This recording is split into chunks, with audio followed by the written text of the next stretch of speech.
seja bem-vinda, seja bem-vindo novamente ao nosso podcast do AI News, diretamente aqui do AI Summit Brasil 2025.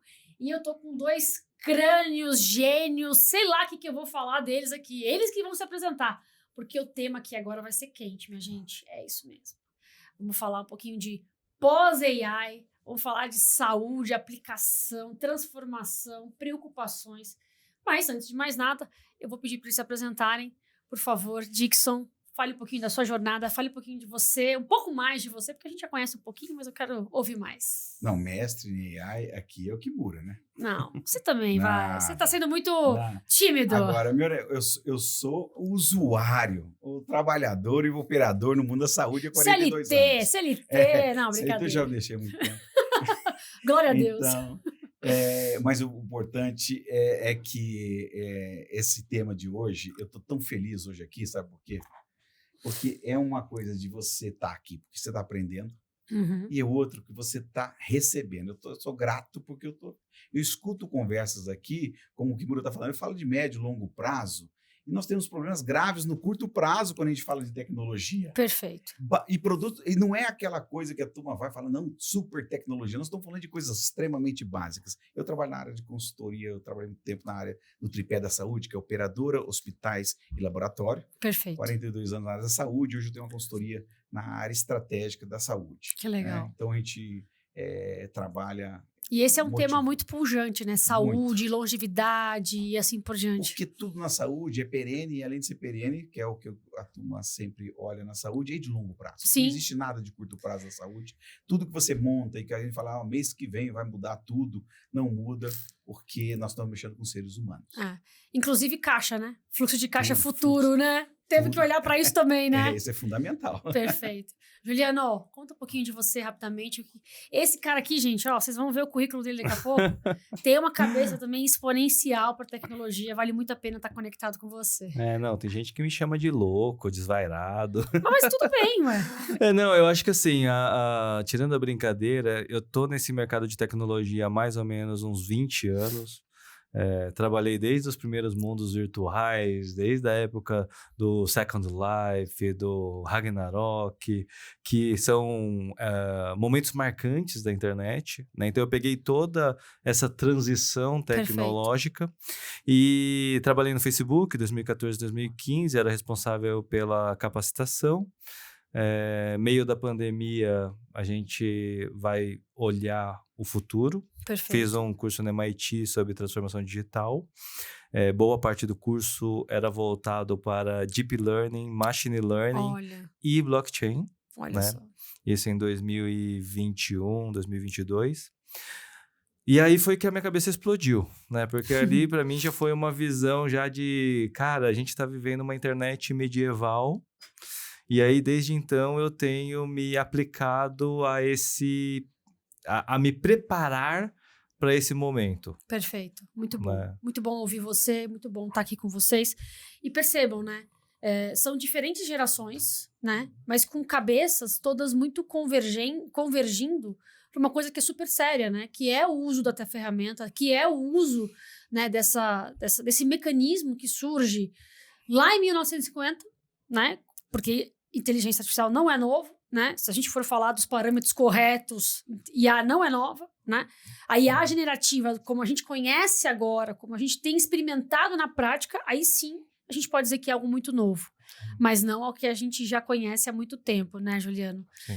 Mas eu vou usar aqui uma frase que não é de autoria minha, é do Dr. Dixon aqui, conhecedor do ecossistema de saúde, que ele falou o seguinte: cliente, o que você quer escutar? Essa frase me chamou a atenção, por quê, Dixon? Parece que quando a gente usa ferramentas de inteligência artificial, é exatamente isso. A gente usa para o nosso benefício, para trazer eficiência e assim por diante. Mas tem algo por trás aqui, tem coisas muito mais pujantes e necessárias para serem feitas dentro das organizações, até mesmo no ecossistema de saúde, que você navega tão bem há muito tempo, né? Que é atualização de processos, mecanismos de controle, uma série de outras coisas. Você conhece esse ecossistema. Como é que você diria? Eu acho que tem hora que eu agora parei pensando, olhando o que vocês estão falando, eu vejo o seguinte: a bolha. Boa. Parece que a gente vive em bolhas. Eu estava na prévia aqui, a gente batendo um papo, eu perdi as contas de quantas health tech com IA vieram me procurar para a gente colocar soluções na área da saúde. Então, eu estou buscando agora, é um especialista para falar, bem, é fake news ou não é? Porque todo mundo faz, é a bolha do negócio. Me faz lembrar, no bug do milênio, que tinha aquele monte de coisa. Ou você resolveu o problema do bug do milênio, tira o dinheiro da conta, acabou tudo. Porque quando virar 2000, acabou a vida. Então, nós tivemos outras bolhas que tiveram, a bolha da internet, essas bolhas. Então, eu estou me sentindo numa bolha agora. Por isso que vim para cá, eu já falei que eu estou agradecendo, porque é onde a gente vai furando essa bolha. Eu falei, peraí, vamos botar uma base de realidade aqui. Escutar outras coisas, né? O que está pensando? O que o Kimura pensa para médio e longo prazo? O que a gente tem que fazer hoje? Eu escutei hoje, numa das palestras, dizendo o seguinte, você está pensando que você está resolvendo o seu problema hoje? Não, o teu problema já passou. Eu contando aqui, ontem eu participei de uma reunião com médicos, né? E um dos médicos, adora tecnologia, e terminou a reunião, ele falou 1 minuto, enquanto tomava um café, ele fez a apresentação da reunião em PowerPoint na hora. Falou, isso é tecnologia. Bom, conclusão. Hoje teve uma segunda reunião na parte da manhã, tudo que foi decidido ontem foi mudado hoje. Olha só. Então, não teve valor nenhum. Que valor teve ele fazer aquele show todo naquele momento se a gente está preocupado? Porque você sabe onde é o problema desse caso que eu estou tratando? Básico. A anamnese do paciente. Olha. A anamnese do paciente foi feita errada. Então não adianta, se você publicar isso agora no ChatGPT, ele vai pegar essa informação como verdadeira e vai misturar com outra verdadeira. Então já começou tudo errado. Gente, vamos para a base, vamos ver o que é real. É assim que eu valho. E outra coisa, quem vai vender serviços de IA hoje em dia, é aquela pergunta que você começou aí. Para mim, assim, o que você quer, cliente? Aí ele fala o que você quer, pronto, acabou. Então qualquer um faz, não é assim. A gente tem que separar o joio do trigo. É fundamental. Na área da saúde, tecnologia é mais do que fundamental, porque é onde vem as principais... a tecnologia começa através da saúde. E dali que vai tomando o seu alicerce de grande necessidade. Mas é o que você comentou, né? A base precisa estar muito bem azeitada para que aí eu consiga encontrar, de fato, a tecnologia que vai exponenciar e vai melhorar e resolver o problema de negócio daquele cliente. E outra coisa que IA é uma ferramenta, gente. Vamos olhar, ela é uma ferramenta para vir para nos ajudar. Ela não veio para dominar o mundo, ou o avatar que vai dominar o mundo, vai matar todo mundo e tal. E o sentimento?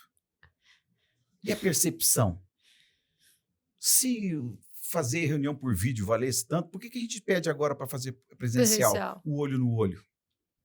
Né? Por isso que eu acho que tudo são ferramentas que a gente utiliza para acrescentar valor.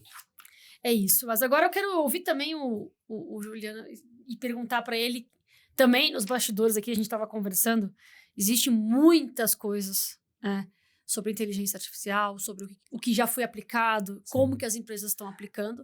Só que tem uma coisa que você mesmo trouxe, que eu acho que é super importante a gente trazer. E o pós disso? Sim. E o pós-IA?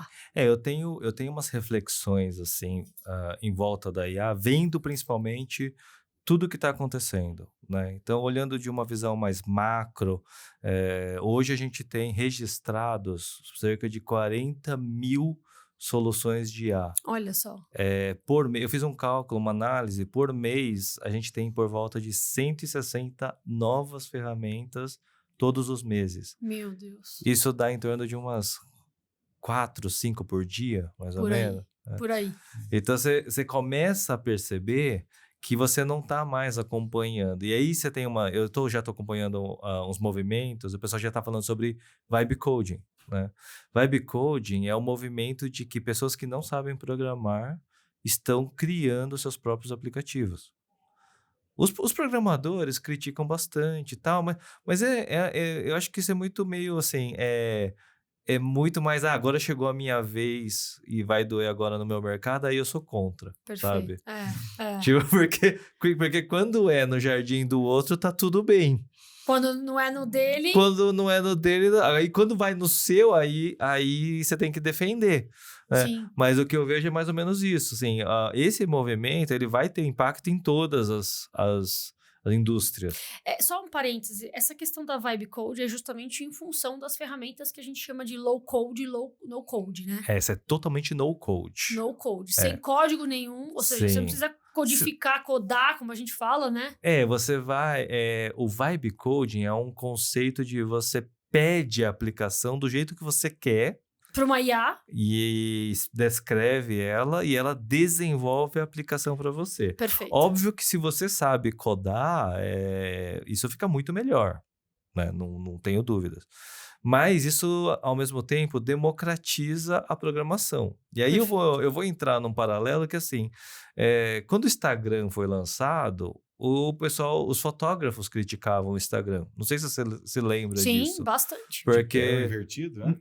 Porque o Instagram, ele replicava filtros de fotógrafos famosos. Então, os fotógrafos criticavam o uso do filtro. Perfeito. Tá? E hoje é a principal plataforma para vendas de fotógrafos, por exemplo. Exato. Uma das, né? Então, você vê, tipo, as ferramentas vão surgindo e elas vão tomando... não tomando lugar, mas elas vão mudando o mercado. Perfeito. Né? Eu acho que esse mudar o mercado é o que o pessoal não está percebendo. É um comportamento, né? No final do dia. Sim, porque o que a gente não entende, e aí eu trago uma provocação que vai um pouco além do AI Summit e do AI News. Porque a gente aqui está numa bolha, sim. E essa bolha é uma bolha de pessoas que estão privilegiadas tendo um contato com um baita conteúdo de IA. Agora a pergunta e daí para baixo, entendeu? E o pessoal que está ali no dia a dia? Porque tem... distanciamento, né? Exato. É um distanciamento. Antigamente eu acreditava que a distância ia diminuir. A tecnologia vai democratizar a capacidade, etc. Aí eu comecei a perceber que a alta tecnologia, na verdade, ela distancia as pessoas menos desprovidas das mais. Perfeito. Por quê? Porque o cara que tá usando IA, ele é 1000 vezes mais produtivo do que o cara que não tá usando. Perfeito. E isso dá uma vantagem competitiva muito grande. Muito grande. Olha, só fazendo um outro parênteses, eu achei isso fantástico. Nesses 3 podcasts, sem mentira, todo mundo utilizou a palavra competitividade. Não teve vocês acabaram de dizer. Não teve um profissional que veio nesse podcast e não falou sobre competitividade. Sim. E fazendo só uma rememoração aqui de alguns podcasts do ano passado, a nossa palavra da vez era eficiência. Então, a gente passou da era da eficiência, porque já passou esse hype, e agora é a era da competitividade. A percepção que eu tive, lógico, numa amostragem muito pequena, a gente precisa ser mais competitivo. Talvez para o empresário, para uma empresa de consultoria, de aplicação e assim por diante. Eu vou dizer que assim, talvez a gente esteja no ano da competitividade, mas é que eu olhando de uma visão mais macro, assim, né? A gente tem muita competitividade, a gente tem muita eficiência e o volume com que isso vai acontecer daqui para frente, ele vai ser absurdo. Então tá todo mundo automatizando tarefas, aumentando análises, melhorando qualidade. Isso vai colapsar em algum momento. Isso vai colapsar. Sim. Porque imagina que está todo mundo usando a tecnologia para fazer um monte de coisa, e aí você está fazendo para análise, para fazer exame, para fazer não sei o quê. Chega um momento que a gente vai precisar regredir. E aí a gente vai para o lado humano. E novamente, como que a gente traz o humano para o protagonismo da IA? Esse é o meu estudo de caso. Porque eu acho muito ruim quando a gente começa a trazer o protagonismo e a vilanização só para IA. Você dá muito poder, né? Muito poder, trazendo eles para o palco, para o centro do palco, sendo que a gente tem que trazer para o centro do palco a pessoa. E só fazendo também na mesma dinâmica, quando a gente olha para a saúde, que tem uma ligação com vidas, com a vida humana, de manter aquela pessoa viva, mesmo que ela tenha uma doença, ou mesmo que ela esteja passando por um vale de dificuldades, a gente está falando de uma vida. E quando você usa de maneira inconsistente, por exemplo, isso vale uma vida. É o caso de você fazer autoanálise com o ChatGPT, ou qualquer que seja uma das ferramentas, e depois saber que 30% que usa faz autoajuda e que aumentou o número de suicídio.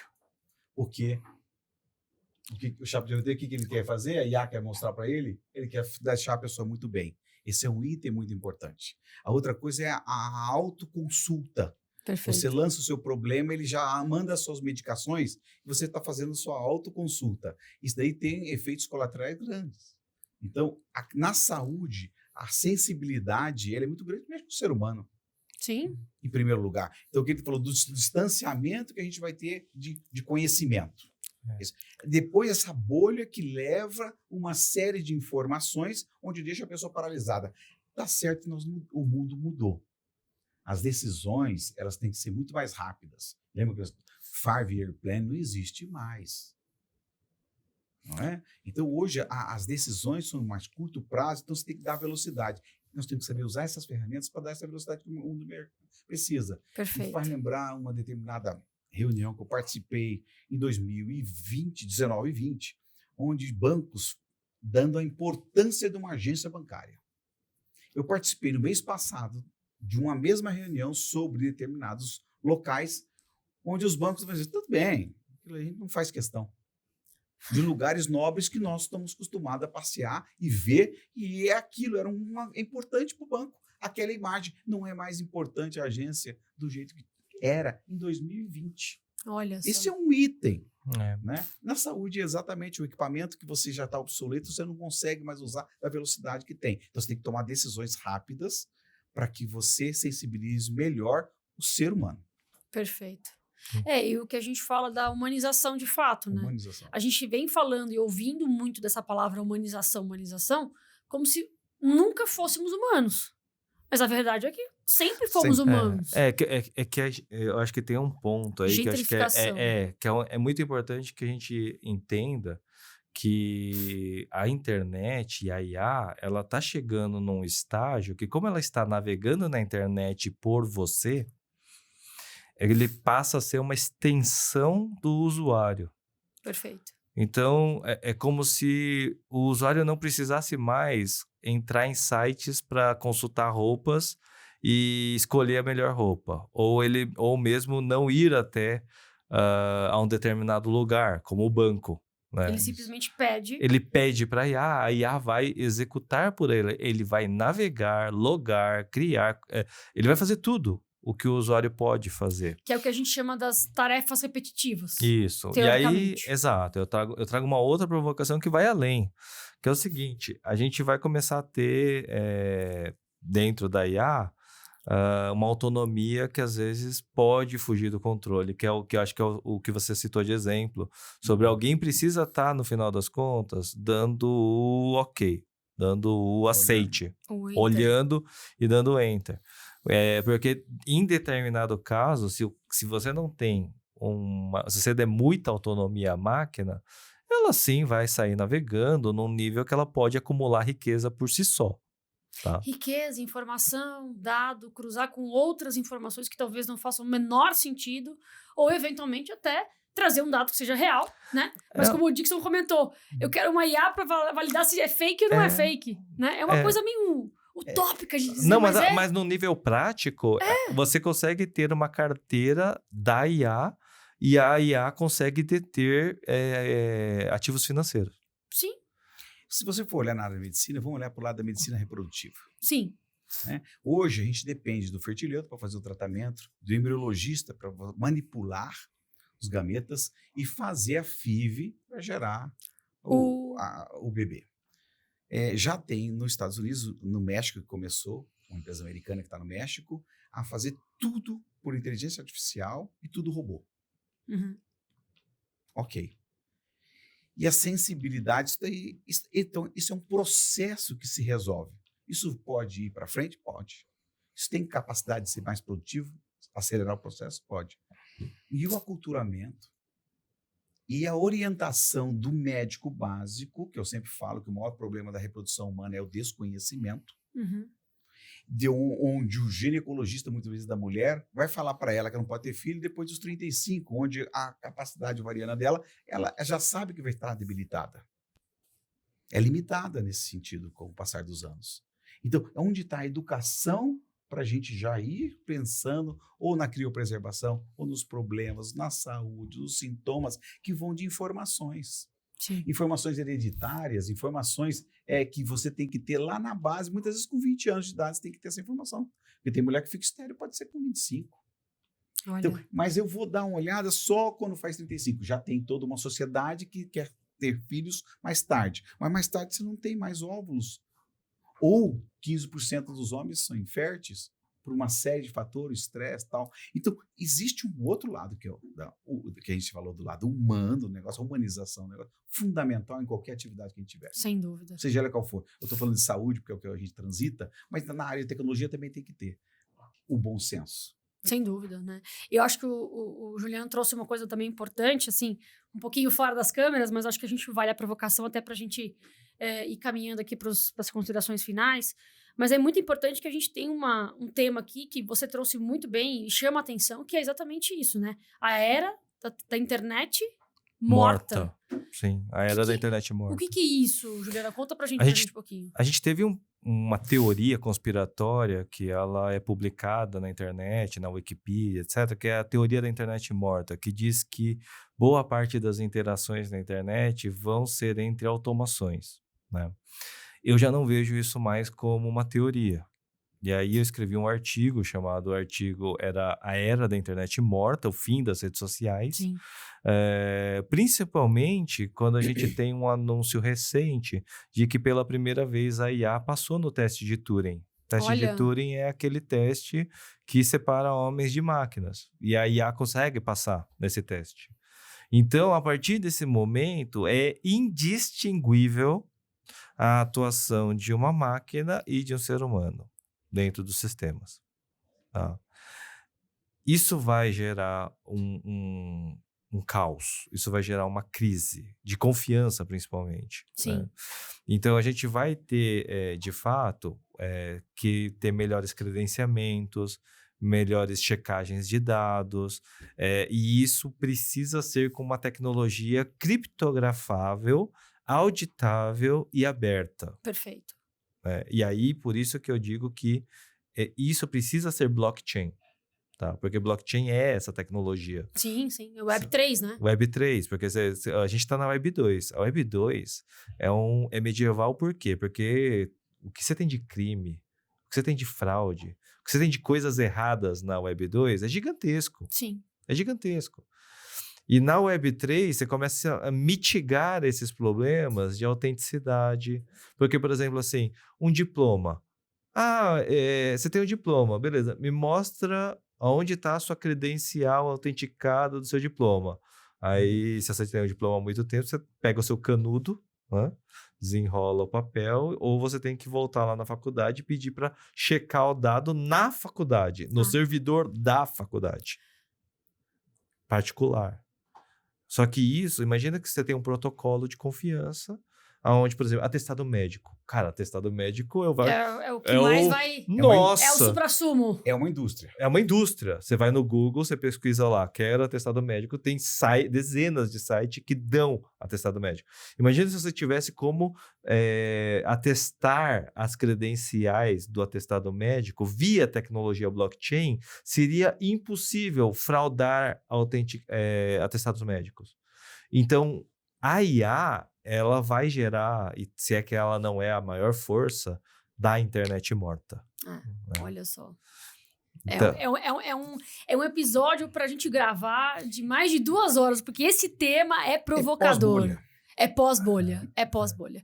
Mas olha, a gente tá com um tempo um pouco mais enxuto aqui, mas eu queria que vocês fizessem suas considerações finais, olhando não só para o futuro da IA, mas o futuro agora, um presente. Que dica que você daria, Dixon, para as pessoas que estão na saúde, por exemplo, ou além da saúde, nesse ecossistema todo, né? Existe todo um ecossistema, né, envolto, né, da saúde. O que você diria, né, sobretudo na tua experiência, na tua jornada de anos aí de jornada, o que você diria para a gente hoje, olhando sobretudo nessa questão da bolha e como furar essa bolha? É o que eu estou passando. Acho que a ansiedade que eu estou passando no momento. O que é fake e o que não é fake na IA. Como é que eu separo uma IA da outra ou um fornecedor do outro para gerar confiança numa área extremamente sensível que para a gente é a área da saúde? Perfeito. Então nós estamos sofrendo, estamos todo mundo naquela bolha dizendo, nós temos que ter IA. Você não tem IA? Como não? Meus processos estão aqui. Ontem estava numa reunião de uma empresa, eu tenho 400 empregados, vou ter só 4. Papapá. E eu falei assim, mas e a humanização de tudo isso? E o toque do médico no paciente não vai existir? Quantos diagnósticos são feitos errados porque a gente está confiando 100% num resultado? Tem que ter repetição, muitas vezes é o momento, muitas vezes é o jejum, muitas vezes é uma série de fatores que tem para isso. Então, eu acho que está tudo muito bem. Nós temos que saber separar o joio do trigo. É ferramenta boa? Vamos usar a ferramenta, mas sempre humanizado. Perfeito, perfeito. Excelente consideração. Juliano.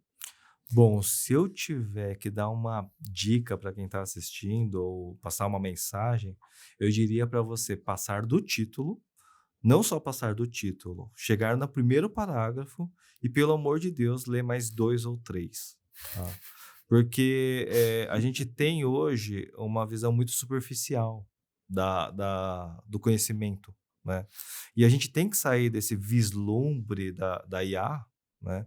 Porque tem muita gente vislumbrada. Eu tenho uma palestra que eu falo sobre a cegueira da inteligência artificial, porque é como se todo mundo estivesse vivendo um sonho, né? Tipo, olha, e tudo isso, e não está enxergando realmente o verdadeiro impacto. Verdade. Né?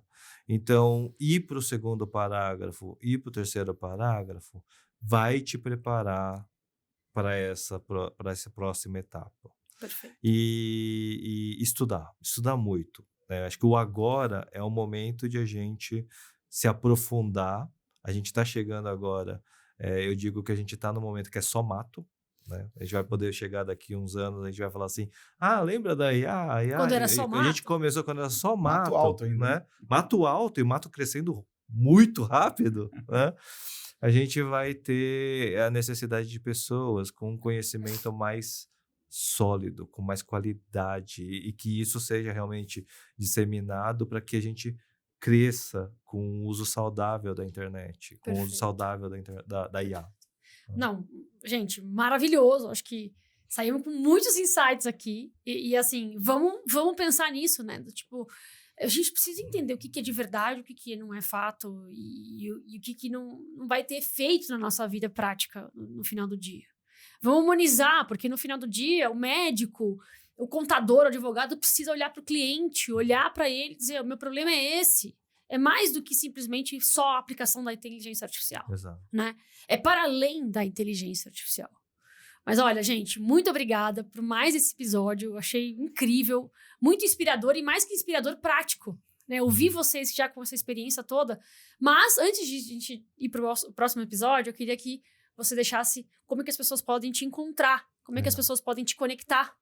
Bom, pessoal, quem quiser me encontrar, @Juliano Kimura, Juliano Kimura no LinkedIn, no Instagram.com.br, no Google, Juliano Kimura.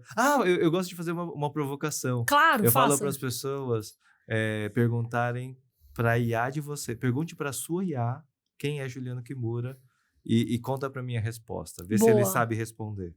A minha IA falou um dia que eu era uma força da natureza. Então. Bom, eu gostei da dica, Kimura. Viu? Procura no IA que eu não procurei sobre Dixon Tangerino. Boa. Tanger Consult. É isso. Gente, obrigada mais uma vez. Pessoal, vocês que assistiram, até o próximo podcast. Até logo.